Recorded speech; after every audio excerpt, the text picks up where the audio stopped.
તો નમસ્તે મારા વાલા વિદ્યાર્થી મિત્રો, ફરી એક વખત તમારા સૌનું હાર્દિક સ્વાગત છે આપણા સૌની સૈયારી યુટ્યુબ ચેનલ એટલે કે જીપી ઓફિશિયલ યુટ્યુબ ચેનલ પર।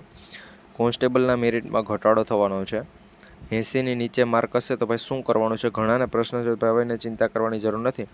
પહેલાં માહિતી આવેલી હતી કે ભાઈ 80ની નીચે જેને માર્ક હોય એને નવી ભરતી માટે વળગી જવું, પરંતુ મિત્રો એવું લાગે છે કે ભાઈ આમાં 80ની નીચે માર્ક છે એનો પણ વારો આવી શકે છે, કારણ કે 80 માર્ક્સ હોય તો પણ એસટી કેટેગરીના ઉમેદવારોનું જે સિલેક્શન થાય છે તો 80ની ઉપર હોય બધાના માર્ક્સ જશે, કારણ કે જે વ્યાકરણના 10 પ્રશ્ન છે એ રદ થાય અને 4 મહત્વની જે પણ મેરિટ નીચું લઈ જવાના કારણો છે એ તમને જણાવીશ। ભરતીમાં નિર્જા ગોટરોએ શું કીધેલ છે એ પણ જણાવીશું, તો વિડીયોમાં છેલ્લે સુધી બની રહેજો। જો આપણે જીપી ઓફિશિયલ યુટ્યુબ ચેનલ પર નવા હોય તો ખાસ કરી ચેનલને સબસ્ક્રાઈબ કરજો, જેથી કરી તમારા મેરિટ બાબતની તમામ અપડેટ છે સૌથી પહેલાં તમારા સુધી પહોંચાડતા રહીને આ વિડીયો તમારા બધા મિત્રો સુધી શેર કરવાનું પણ ભૂલતા નહીં, જેથી કરી તમારા તમામ મિત્રોને પણ આ બધી માહિતીની ખબર પડી જાય। હવે કોન્સ્ટેબલના મેરિટમાં શા માટે ઘટાડો થવાનો છે તો તમને ભાઈ બધાને ખબર હશે કે ભાઈ પાર્ટ એમાં શું થયું છે અને શું નથી થયું, તો એના ઉપરની બીજી જે પણ અપડેટ આવશે તો અમે તમારા સુધી પહોંચાડતા રહીશું, જો તમે ચેનલ સબસ્ક્રાઈબ કરી રાખી લેશે તો। હવે પહેલાં તો અહીં 4 મોટી જે પણ કારણો છે એની મારે વાત કરવી છે, તો અહીંયા પહેલાં તો તમને ક્યાં તો મિત્રો અહીંયા પહેલાં તો તમે આ બધા ક્વેશ્ચન છે કે ભાઈ છંદમાં જે પણ સિલેબસની બહારના છે, અહીંયા સિલેબસની બહારના છે એટલે અહીંયા 2 માર્ક્સ તો હું તમને ગણાવું કઈ રીતે તમારા 4-5 માર્ક્સ વધે છે।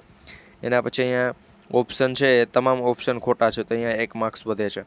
એના પછી અહીંયા શું કહેવાય કે ભાઈ પ્રશ્ન છે ઓપ્શન નથી, પ્રશ્ન રદ કરવા વિનંતી ઓપ્શન છે મિત્રો અહીંયા તો 1 માર્ક્સ વધે છે। હવે અહીંયા હું તમને 4 માર્ક્સ હું તમને ફક્ત 4 માર્ક્સ જ કહી કે 4 માર્ક્સ તમારે કઈ રીતે વધે છે।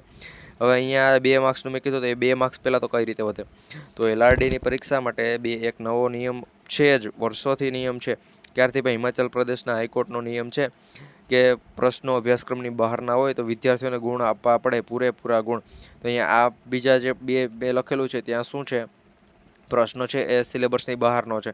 એના પછી અહીંયા એક લખેલું છે એમાં શું છે ભાઈ, તો કે કોઈ પણ પ્રશ્નના જવાબમાં 2 વિકલ્પ સાચા હોય તો એ નથી, અહીંયા ચારેય વિકલ્પમાં એક પણ જવાબ સાચો ના હોય તો પ્રશ્ન રદ કરવો પડે, તો અહીંયા આ પ્રશ્ન રદ થાય તો એના માર્ક્સ મળે છે, અને ના મળે તો ભાઈ પ્રશ્ન રદ થાય તો કંઈ વાંધો નહીં।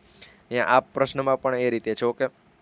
હવે ઘણા કહે છે કે ભાઈ આવું ક્યાંથી, તો ભાઈ અહીંયા ગુજરાતમાં પણ બધા નિયમો ભાઈ લાગુ પડે જ છે, તે ગમે ત્યાં હોય ગમે એ નિયમ લાગુ પડતો હોય મિત્રો, આપણે ગુજરાતમાં પણ એ નિયમ લાગુ પડે છે। અહીંયા તો આ 2 પ્રશ્ન છે કે જે સિલેબસની બહારના છે। હવે ઘણા કહે કે સિલેબસની બહારનું નથી, તો ભાઈ હમણાં હસમુખ પટેલ સાહેબે તમને જે પણ કીધેલું હતું એમાં હસમુખ પટેલ સાહેબે તમને જે કીધેલું છે એ નથી પૂછ્યું, અને બીજું પૂછ્યું છે હસમુખ પટેલે તમને ઘડિયાળના પ્રશ્નોને કીધા હતા કે ભાઈ હું પૂછીશ, પરંતુ એ નથી પૂછ્યો। જો કોમેન્ટ આવેલી છે પહેલાં હું તમને બતાવી આપું, તો અહીંયા મિત્રો એક ભાઈની કોમેન્ટ છે સિલેબસની મુજબ છે એ પેપર આવ્યું, ભાઈ અમને પણ ખબર છે ભાઈ સિલેબસની બહાર પેપર આવ્યું નથી, તમે ભાઈ યાર 100% સાચા છો, કારણ કે ઘડિયાળ અને કેલેન્ડરનું કોણે કીધું હતું? તમારા હસમુખભાઈ પટેલ છે, એણે ઘડિયાળ અને કેલેન્ડરનું કીધું હતું કે હું એના પ્રશ્ન પૂછે, પરંતુ એણે એના પ્રશ્ન પૂછ્યા નથી, એટલે અહીંયા આ પ્રશ્ન એક બને છે। એના પછી બીજા આવા ઘણા મિત્રો કોમેન્ટો છે કે જે હું તમને બતાવી શકું છું।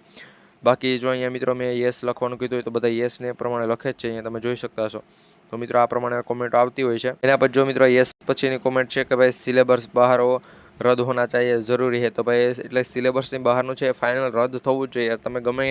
તમે એના પછી કોઈ પણ એકેડમીવાળાને પૂછી લો, કોઈ પણ મિત્રો કોઈ પણ એકેડમીવાળાને પૂછી લેવાની છૂટ કે ભાઈ સિલેબસની બહારનું હોય તો રદ થાય, અને એ વ્યક્તિ જેમ કે રદ નથી થતો એને ભાઈ અમારી પાસે મોકલજો, અમે એને સમજાવશું। અમારી પાસે એક આખું શું કહે નોટિસ છે કે એમાં આખું જે પણ હિમાચલ પ્રદેશમાં શું થયું હતું, કઈ રીતે થયું હતું, અને મિત્રો એમાં કઈ રીતે ગુણ આપવા પડ્યા હતા એ પણ હું તમને એને બતાવીશ અને સમજાવીશ। એના પછી મિત્રો અહીંયા આ પ્રમાણે યસ એવી રીતે કોમેન્ટ આવતી હતી, જો અહીંયા મેં તમને બતાવું છું કે ભાઈ યસ કોમેન્ટ આવે છે બધાની, મેં કીધું હતું ભાઈ જો તમે આ વાત સાથે સહમત હોય કે 10 ક્વેશ્ચન રદ થાય અને એમાં જેને 4 માર્ક્સ સાચા પડેલા છે એને 4 માર્ક્સ આવે, અને બીજા જે પણ છે એને પણ 4 માર્ક્સ અથવા આવી શકે એ પ્રમાણે થાય। જો મિત્રો આ વાત સાથે તમે સહમત હોય તો કોમેન્ટમાં યસ મોકલજો।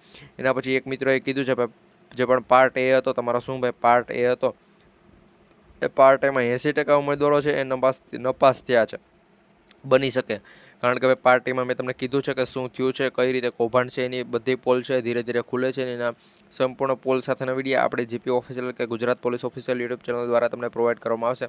તો મિત્રો વિડીયોને એક લાઇક કરી દેજો, જેથી કરી આવી અપડેટ અમે તમારા સુધી પહોંચાડતા રહીએ, અને મિત્રો સંપૂર્ણ અપડેટ અમે 100% તમને આપીશું। અમે મિત્રો કોઈથી છે ડરતા નથી ભાઈ, બાકી ઘણા એમ કહે કે આ નહીં મૂકતા તમારી ચેનલ પર, આ ચેનલ પર અપલોડ ના કરતા, પરંતુ શા માટે? વિદ્યાર્થીઓને ભાઈ બધું માહિતી આપવી પડે. આ પાર્ટ એમાં જે પણ ગોલમાલ છે એની માહિતી અમારી પાસે આવી તો અમને ભાઈ કહેવામાં આવ્યું હતું કે ભાઈ આ જે પણ માહિતી છે ગોલમાલવાળી એ તમે વિદ્યાર્થીઓને નાખી આ માહિતી, પરંતુ યાર વિદ્યાર્થીઓને બધી ખબર પડવી જોઈએ. શા માટે ભાઈ પાર્ટ એમાં 80% ઉમેદવારો નાપાસ છે? તો કે ભાઈ જેના પાસે આ હોય છે મિત્રો એને આપી દીધેલા છે. તમને એમ થતું કે ભાઈ આવું કંઈ નથી થયું, તો ભાઈ અંદર ગાળે ભાઈ બધું થયું જ હોય તો જ મિત્રો અહીં 80% ઉમેદવારો પાર્ટ એમાં મિત્રો ઘણા મિત્રો નાપાસ છે. તમને એમ થતું હશે કે ભાઈ હું પાસ થઈ ગયો. પાર્ટ એમાં ઘણા મિત્રો છે કે જે 32 માર્ક્સ નથી લઈ આવી શક્યા. આવું મિત્રો સત્ય હકીકત હું તમને કહું છું. ને એના પછી જો મિત્રો વાત કરો તો બીજી અપડેટ મિત્રો, જો તમે સહમત હોય કે ભાઈ રદ થવા જોઈએ, સત્ય છું, ભલે મારે નુકસાન થાય પરંતુ પાછળથી મિત્રો એટલે પાછળ ભવિષ્યમાં જો તમારે LRDની પણ એક્ઝામ આવશે અને પછી PSIની એક્ઝામ આવશે તો જો મિત્રો આમાં તમે કંઈ પણ એક્શન નહીં લો. આ રીતે મિત્રો જો પાર્ટ એના પ્રશ્નમાં જો આવી રીતે ઘણા મિત્રો કહી છે, એક બેને કીધું ભાઈ ના રદ થવા જોઈએ, પાર્ટ એમાં અમારે નુકસાન પણ જતું હોય તો એ પ્રમાણે ના રદ થવા જોઈએ. ભાઈ નુકસાન ભલે જાય આ એક ભરતીમાં, પરંતુ નેક્સ્ટ ભરતીઓમાં આવું પ્રમાણે ના થાય એના માટે છે. જો સાથે હોય તો ખૂબ સરસ. અહીંયા મિત્રો આ ભાઈનું પણ સાચું છે અને બીજા એક વ્યક્તિએ કોમેન્ટ કરેલ છે એને એક આપણે અલગથી એક વિડીયોમાં લઈશું. તો મિત્રો આ પ્રમાણે ઘણા બધા કારણો છે કે જેથી કરી પ્રશ્નો છે એ રદ થવા જોઈએ અથવા એના માર્ક મળવા જોઈએ. મિત્રો આ વાત સાથે સહમત હોય તો વિડીયોને એક લાઇક કરી દેજો. JP ઓફિશિયલ યુટ્યુબ ચેનલ પર નવા હોય તો ચેનલને ખાસ કરી સબસ્ક્રાઇબ કરી બેલ નોટિફિકેશન ઓન રાખજો, જેથી કરી આવી અપડેટ અમે સૌથી પહેલાં તમારા સુધી પહોંચાડતા રહીએ.